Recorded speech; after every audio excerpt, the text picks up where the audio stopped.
అన్నదాత రైతుకు సంవత్సరానికి 20,000 రూపాయలు ఇప్పుడిచ్చేది కాకుండా 20,000 వరకు ఇచ్చేట్టుగా తెలుగుదేశం పార్టీ నిర్ణయం చేశాం.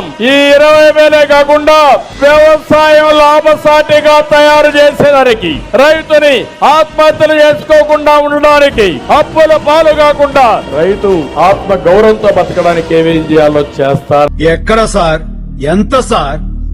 వాగ్దానాల్లో కాదు, వాస్తవాల్లోకి రండి. 100 మంది మన తెలుగు రైతులే ఉన్నారు. అర్ధగంటకో రైతు అర్ధాంతరంగా చచ్చిపోతున్నారంటే మీరు నమ్మగలరా? కానీ ఇది పచ్చి నిజం.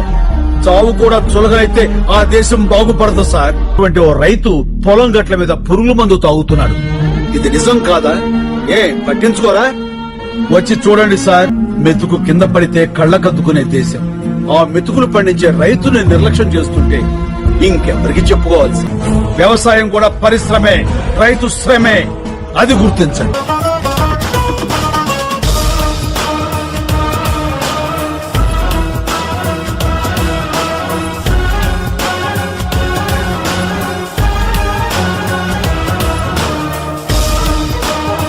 ఒకప్పుడు ఆంధ్రప్రదేశ్ అంటే అన్నపూర్ణ.